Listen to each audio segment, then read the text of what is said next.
All right, we are live.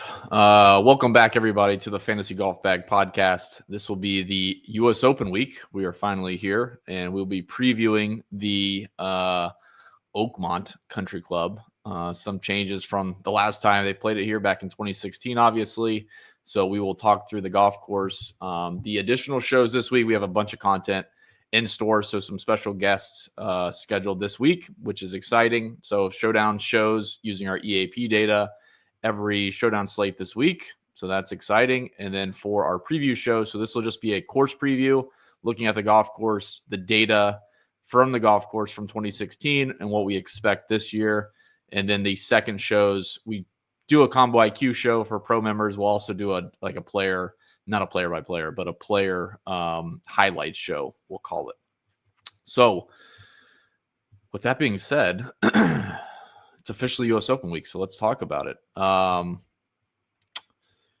We got a couple cool tools. So a little background on the 2016 U.S. Open. So we're limited in some of the specific data. So like for Spectrum data, we won't have that available for the U.S. Open back in 2016 when Dustin Johnson won it at 4 under par. I think it was 4 under par.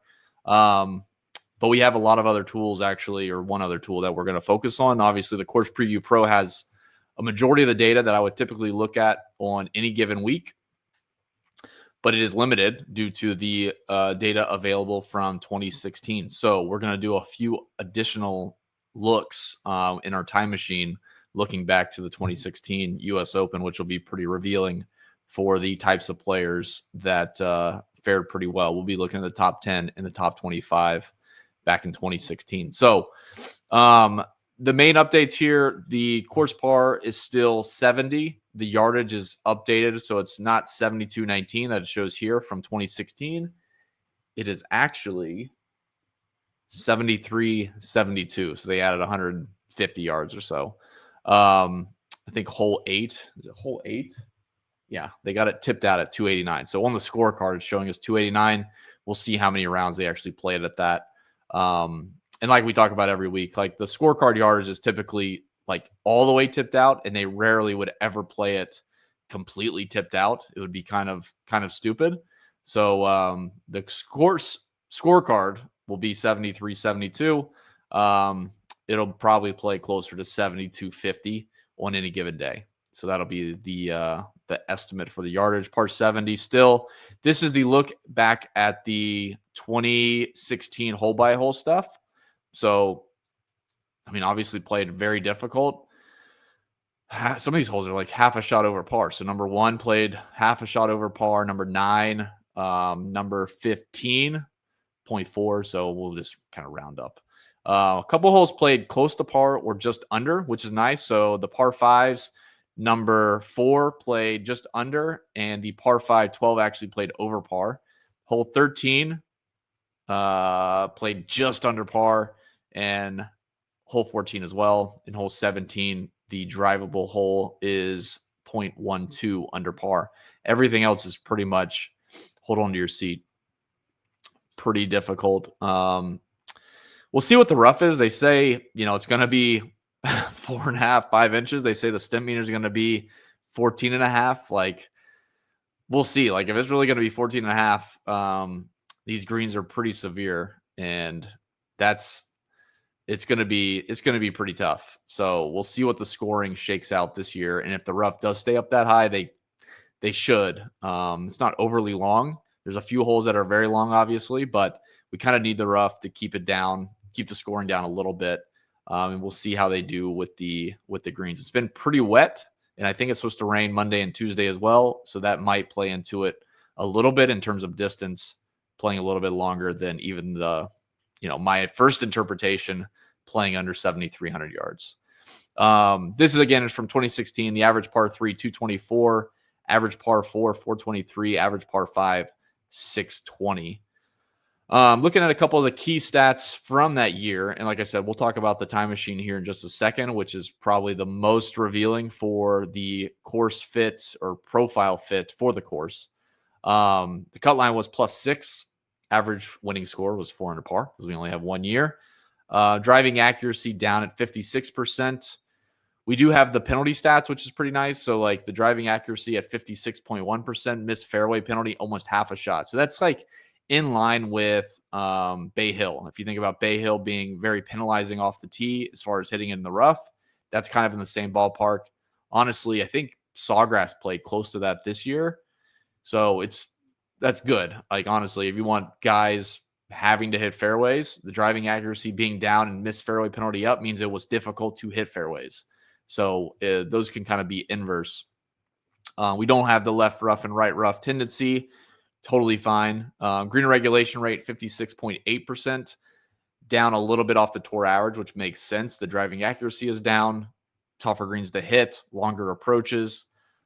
Missed green and regulation penalty very high. Obviously, scrambling is difficult. And just looking at this, it's 3/4 of a shot. But like if we're just talking round numbers, like missing a green almost costs you a full shot to the field. So hitting greens are very important. Hitting fairways is very important. The green and regulation from the fairway is 72.8%. So you can see that's just under the tour average. That's still pretty high.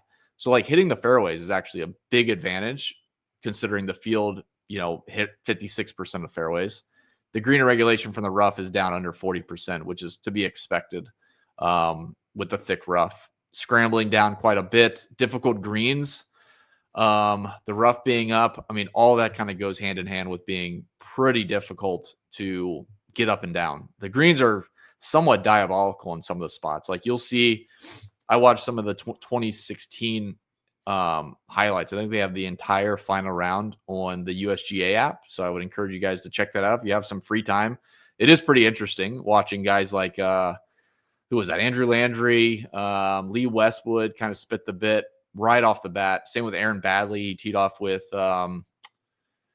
I think that might have been the previous US Open. I can't remember. He started with like a double bogey from the middle of the fairway, but yeah, scrambling around these greens, like guys will be green side, pin high in 2, and then chip it off the green. And then the next shot is not any easier. So it's very difficult. I think Lee Westwood did that on hole 2 or hole 3 in the final round. So keep an eye out for scrambling. Definitely at a thick rough. That's going to be important for sure. Birdie or better down quite a bit, 12.3%. It's 8% less than the tour average. So an average PGA Tour event, you're looking at 20% birdie rate. Obviously not a ton of birdies here. You can kind of see that by the hole by hole. Hole 4 and hole 17 are really the two decent opportunities. So not a lot of birdies to be had. We're talking like, 1 to 2 birdies per round, which is kind of crazy to say. Bogey or worse, obviously going to be higher with the green regulation rate, driving accuracy rate, and the scrambling rate. So you're looking at a 30% bogey or worse. Pretty high. So with that being said, of course, good start to the week. The course comparisons doesn't have the data that we would typically show here for the distributions or the strokes gain data, which is more for show anyways. Like I've talked about every week, the strokes gained at an event is kind of reflective of the course in that event, not predictive of what does well at that golf course. So sometimes there's some crossover there, but a lot of times what you see is the profile for players that do well at a certain course doesn't always match up to what the golf course allows. You'll see that on golf courses where, there's not much to gain off the tee. Guys that gain a lot off the tee still do really well. Typically approach is probably the best carryover, but that kind of applies to every golf course on the PGA Tour. Around the green, maybe a little bit, and it really depends on the surface. And then putting is, I don't want to say it's volatile, but you'll see where like if you make the cut to finish in the top 25 takes an extra 1.5 shots gained putting, and then to finish in the top 10 is another 1.5 shots putting. So like there's definitely importance to putting just for that week. Doesn't mean that putting is like an important stat all of a sudden. So just keep that in mind as we look at the golf course. And honestly, every week when we're handicapping the PGA Tour, the statistics that are broken out by strokes gained for an event is not predictive. Like in the next year, as we go into that event, it just tells you what's available to be gained on the field. It does not always match up to the profile for the players. So what we can do though, first one up is past winners, obviously, we always have the last 10 winners here in the Fantasy Golf Bag Course Preview Pro. So with just DJ here for 2016 in the last 10 years, we have all of his lead-in stats for his prior 24 rounds. So you can see that right off the bat. But we are going to jump into the time machine so we can see, a bigger sample of players and what they brought to that week. So obviously looking at like the finishes, it's pretty indicative. Like whoever gained the most green regulation is going to do pretty well. Of course, Henrik Stenson, WD, DJ Trahan missed the cut, but you got DJ was third in green regulation. And technically he was one if you take out Trahan missing the cut, only 2 rounds, and Henrik Stenson WDing. So like DJ, number 1 in greens, won the event. Then we got T23 for Chris Wood, Matt Kuchar, T46, Jason Duffner, T8, a couple missed cuts there, and then a T2 for Furyk, T13, T32, T37, T5. So like green regulation aligns pretty closely.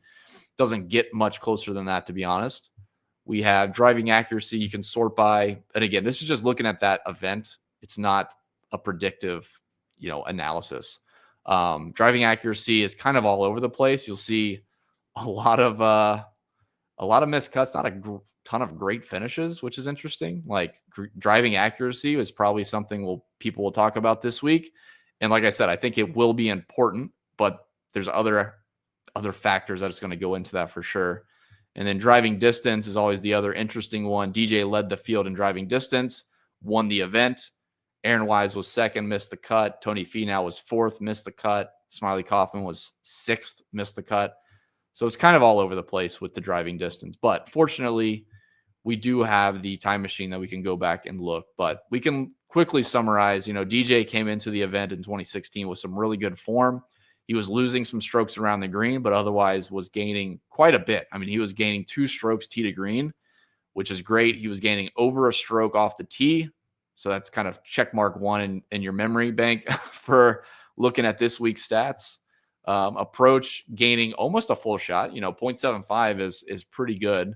And then he was also gaining strokes putting. So we'll look at the time machine and see if that's a trend with other players that finished in the top 10 as well.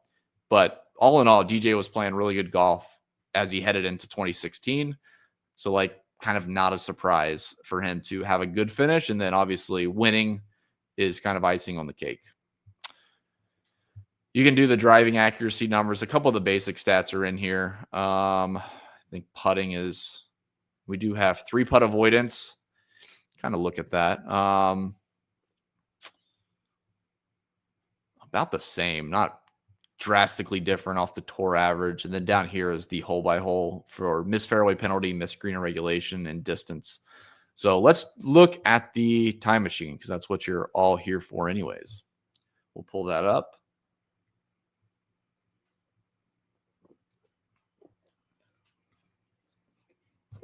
All right. So for the Fantasy Golf Bag members, they're accustomed to this, and you can kind of go through every year for a course and look at the lead-in stats for the top finishers. You can go through the whole field if you want to. Everybody that missed the cut, made the cut, top 25, top 10, or top 5. And it gives you a really good indication of like what type of profile was, fared the best that week. So some weeks, like the American Express, there's almost nothing correlated with success at the American Express, which is frustrating, but is what it is. Like a very volatile, low-scoring event. Guys can find it or just kind of piece it together and do okay. On the difficult golf course, we see ball striking obviously stands out quite a bit. But the things I'm more focused on is like, is it more of an off-the-tee profile? Even if that's not a stat that you can gain a lot of strokes in the event. Same with approach, putting, etc. So what we have, this is all of the lead-in stats that we typically provide. So on like the winner card, we just looked at DJ. It has all the strokes gained stats that we would look at for lead-in form. It also has the traditional stats. We have relative driving accuracy and driving distance. Same for green regulation and proximity. We also have birdie or better and bogey or worse, and that's all relative to the field. So it's not a raw number. That is DJ gaining 7.2% more birdies than the field in the events he's been playing. So let's focus on the top 5 to start with. This is a pretty small sample of like lead-in form players to look at, but we can kind of expand this. So it's easier if we split it up into top 5, then top 10, top 25, just because it gets kind of a busy chart. So the cool thing we have is down at the bottom, we have a quick average of those finishers. And you can see right off the bat, everything in all of these buckets is green. So strokes gained tee to green, strokes gained total, strokes gained off the tee. All these other ones are positive. All these players brought in positive strokes gained tee to green for their top 5 finish. Jim Furyk losing a little bit off the tee due to his distance, kind of an outlier. Like I could argue his performance at Oakmont in 2016 was a little bit of an outlier, especially considering he's losing 11 yards per round against the field in driving distance. Not something you would think would do well, but he had a great round, great final round. I forget what he shot, but he was lights out. He had a chance to tie or be a pretty good clubhouse leader fairly early on Sunday, to be honest. But that's all to say, going through this, you can quickly see, okay, who finished best and what did they have going into it? DJ was gaining 2 strokes tee to green. Shane Lowry gaining almost a stroke tee to green. Scott Piercy was even gaining a quarter of a shot tee to green. We got Brandon Grace 1.5 and Sergio Garcia, just over a half. Then we can break it out by off the tee and approach. So like off the tee to me is the biggest factor right off the bat. So like approach to, we'll say, 4 of the 6 that finished in the top 5 were gaining on approach, but there's much more of an indication of strokes gained off the tee being kind of the feeder for a good finish at Oakmont. As we talk about all the time, like strokes gained off the tee and strokes gained approach are, well, I should say strokes gained approach goes hand in hand with off the tee. It's typically easier to gain. You have more opportunity to gain strokes off the, you have more opportunity to gain strokes on approach when you're losing strokes off the tee than guys like DJ, Bryson, Brooks in his heyday. When guys are gaining a bunch of strokes off the tee, you have a different baseline, and typically it's harder to keep up with that baseline the better your off the tee numbers are. So you can see this off the tee looks fantastic. I mean, these guys are all gaining over a quarter of a shot. We'll kind of round Scott Piercy up, except for Furyk, which we just talked about. Approach, mostly positive. Piercy was losing a little bit, and Shane Lowry was losing a little bit in 12 rounds and 22 rounds. So not terrible. Strokes gained off around the green. DJ was losing a little bit. We looked at that for the lead-in card for the winner. We got Furyk, Lowry, and Brandon Grace gaining a good bit. So we'll look at the top 10s in a second. Maybe around the green is something to consider this week for a lead-in form stat.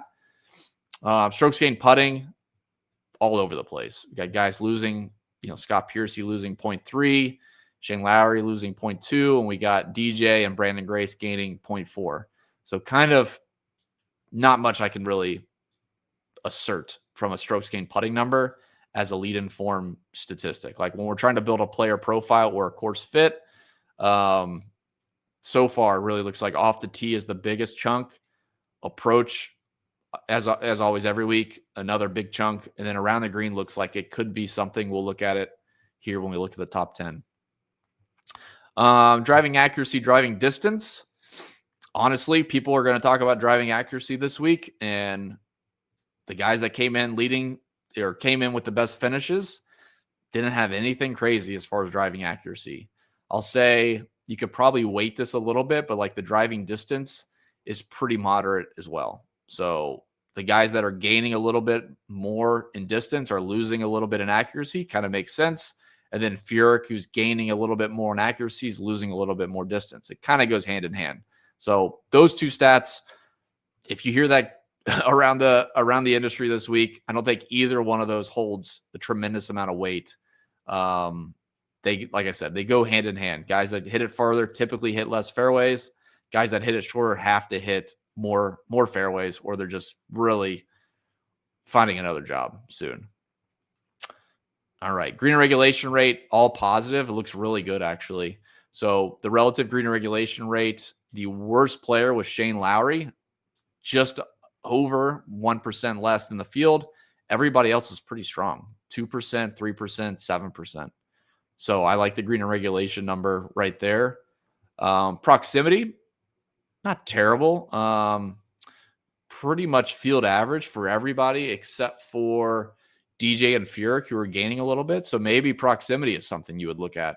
That might be something you add into your the approach IQ tool. We look at proximity a little bit with approach, and we kind of weight those together. And then the last two, and then we'll look at the top 10. Birdie or better and bogey or worse.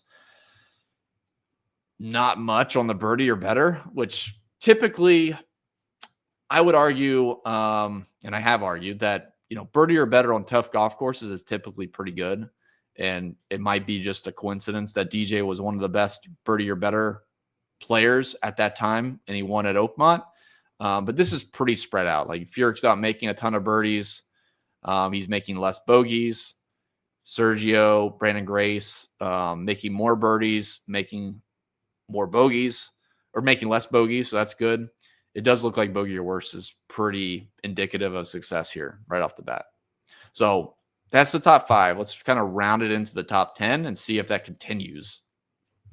So the first 2 that we'll look at, we won't go through every single one because we just kind of highlighted them all for the top 5. Off the tee kind of continues to see the same trend, right? All these guys, there's a few outliers, like Kevin Na losing strokes on off the tee and approach. Zach Johnson losing a little bit off the tee, like Kevin Na is a big time outlier in this scenario. But Jason Duffner, Jason Day, Brandon Gray, Sergio, Shane Lowry, as we go back up the board, all these guys were gaining a considerable amount of shots off the tee. And in fact, the top 10 was averaging over a quarter of a shot gained off the tee for their lead in form. Approach is pretty much in the same bucket. Jason Duffner was gaining quite a bit. So that kind of offsets a little bit of the negative from Kevin Na, but still, over a quarter of a shot gained on approach lead in as an average. Most of these guys are gaining over a quarter of a shot or half a shot. Around the green is kind of mediocre. I think around the green is probably very important this week, and I would weight it a minute amount. Like I think there's enough to say if you do bump up around the green, you potentially could rule out a few guys or bump them down a little bit further than they deserve to be. So just keep an eye on around the green. I do think it's an important thing to consider, but don't go overboard with around the green. And then putting is pretty much negligent. I think Jason Day, Daniel Summerhays, and then everybody else is right around even for strokes gained putting. So I think, unfortunately, because it's going to be boring, but it's going to be another ball striking, which is great. We want that versus like a putting contest. So yeah, that makes sense. Driving accuracy, again, kind of goes hand in hand. Nothing really to write home with accuracy for the finishers or driving distance. So I don't think either of those is independently valuable for our research this week. Green regulation is still pretty good. A couple guys, like we talked about, Kevin Na being abnormally bad and then finished well here. Zach Johnson was losing a little bit green regulation. Everybody else was pretty strong, honestly, in their green regulation rate. So never hurts to apply green regulation. Proximity is a little bit more spread out. I probably wouldn't even bother with it as you go down the board. It does look like it's a good tie break or a decent small bump. Like I said, you can use it in our approach IQ tool and just kind of weed out the really bad finishers, but I don't think it's going to hold that much weight. So I wouldn't worry too much about proximity. And like realistically, if you think about trying to apply their form into a course like Oakmont, the lead-in form for proximity probably doesn't have as much of a carryover, but green regulation definitely does. Like guys aren't going to be hitting it that close. They're going to be hitting it further away, and an extra 2 feet or fewer 2 feet isn't going to make a big difference from like 42 feet. All right, birdie or better. It looks a little bit more what I would expect. So like in a major, the best players tend to make more birdies in the field anyways. This is what I would expect. So yeah, birdie or better is definitely something I would bake into anything you're researching in the stat model this week. And then bogey or worse, I think, is also obviously to be included. Those go hand in hand with strokes gained total, to be completely honest. So I think sometimes people can overweight them and they're double counting a bit too much, but certainly something to look at and, avoid the really bad bogey or worse guys and the really bad birdie or better guys, except for Jim Furyk. All right. Let's see. We can do top 25 really quick and just kind of quickly scan it. So again, we're just kind of focused on off the tee. And as we go down for the finishers, you can see that kind of continues. David Lingmerth, Brooks Koepka, Andrew Landry, shockingly, was gaining off the tee. Graham McDowell. Got Oosthuizen, Schwartzel. I mean, off the tee is pretty massive.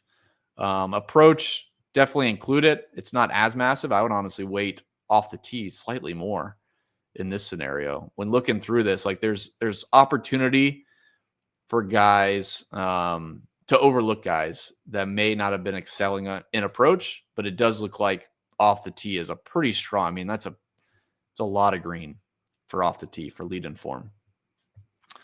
Around the green continues to be kind of all over the place. So again, something to look at. I wouldn't bake it too high. And then we'll go into the other categories really quick for the bottom sections, which we just talked about the top guys. Kind of all over the place again. Driving accuracy down and driving distance up, not much. So like I would mostly ignore any driving distance numbers. I would mostly ignore any driving accuracy numbers, because there's a lot of guys here that were losing strokes or losing accuracy against the field, driving accuracy against the field, and they did pretty well that week. So they just kind of cater to the golf course. So yeah, I think driving accuracy is kind of a silly stat to really consider this week. Green regulation, let's see. Stays pretty consistent. Andy Sullivan. I mean, most of these guys were gaining a good bit. There's a few outliers again. Sung Kang, Chris Wood, a couple of the European guys. I guess that's the other tricky part this week, is baking in some of the European numbers. So yeah, I think green regulation is such a staple every week. It's similar to strokes gained approach or spectrum approach if you're using our spectrum data. And then birdie or better, bogey or worse looks to be pretty consistent. So lastly, we can do a field. And we can just sort by off the tee and quickly look at the best finishers for each of those statistics. So, Rory gained the most off the tee leading into that event, finished 75th. DJ won it, being number 2. Justin Rose, we got Brooks Koepka 13th. Pretty good. Let's do this actually. Let's say the average is 0.14. So let's just look at everybody above. And it won't let me do a numerical filter. Perfect. So kind of just want to focus on the above average guys. We can look at approach really quick. Approach looks pretty good. Not some really top finishes up top. Hideki missed the cut. Pretty rough going there. But there's some good finishes. Adam Scott, Jason Duffner, a couple of 37ths. DJ's up there. Graham McDowell. But I really do like the look of the off the tee numbers. I mean, that's outside of Rory and Justin Rose and Ricky Fowler. All these guys, 13th, 32nd, 23rd, 15th, 23rd, 37th, 5th, 12th, 8th. Off the tee looks pretty good. We can go down through green and regulation as well. A few good ones and a few kind of mediocre finishes. So I still think it's something to consider, but don't go overboard. Proximity, just to peek at it. Let's see. We want the negatives. Proximity is actually not terrible. Lee Westwood's rough final round, 32nd. DJ was 2nd. Andy Sullivan, 23rd, 12th, 8th. So proximity is probably not the worst thing to bake in. We'll look at birdie or better really quick. Pretty good. Like there's always going to be outliers. Rory obviously being one of the big ones. Jason Day, DJ, all these guys were in like the top 10 in each of those buckets and finished in the top 5 or top 10. Sergio down here. Been on. Gregory Birdie. And then quickly we'll look at bogey or worse. And it's a negative again. So we'll go down here. Again, pretty spread out. Not terrible. I think including birdie or better and bogey or worse is definitely valuable. So we can kind of simplify everything into looking at off the tee approach. Like I said, we'll have a combo IQ video up, so we'll nail down the actual driving distributions that you can use in the like driving IQ this week, which will be pretty good. I'd like to see some of these guys driving accuracy numbers with the stroke skin off the tee, kind of model it together for those specific driving distances. And then obviously we can bake in missed fairway penalty pretty high because it's going to be quite high this week. And the same with approach IQ. Get a good look at the actual approach distributions and then looking at spectrum approach and then trying to get a model up of all those approach numbers broken out. So that is the plan this week. All right. I think that'll do it. We're at 30 minutes, just over 30 minutes. That's pretty good. But hopefully that helped. Honestly, lead in form is just kind of an underserved topic these days. Like every course is a little bit unique. And looking at guys that are coming in, playing different courses, different fields, all that kind of goes hand in hand. So looking at what their form was going into an event more so than what that course gave up. So hopefully this helped. As always, you can find that at fantasygolfbag.com. It's under the Pro Tools. You can go down to Time Machine. We got everything else up as well for the U.S. Open. So you can hop into the Course Preview Pro, the player profiles, the IQ tools, lineup IQ, do our sims if you want. Projections will be up on Tuesday as well as the ownership. So you can run all of your lineups and simulations. And as always, we have our custom sims up. So if you want to run some tournament sims and see who is going to be winning and see what kind of edge you can find in the outright market, that is up as well. It also sims out DK projections and FanDuel projections, which is pretty cool. So with that being said, guys, I would encourage you to check out fantasygolfbag.com. We'll be in the Discord all week and keep an eye out for the second video this week for the player analysis, player research show. And then for the pro members, we'll have the combo IQ, and then we'll have our showdown slates up all weekend using our new lineup IQ sims as well. So best of luck this week for the U.S. Open. Pretty exciting. We'll see how the course holds up with all the rain the next couple days. Hopefully one of you guys ships a Millie Maker. That would be nice. All right, guys. Best of luck. Enjoy the rest of your evening into the next week, into Monday, and let's have a great U.S. Open. See ya.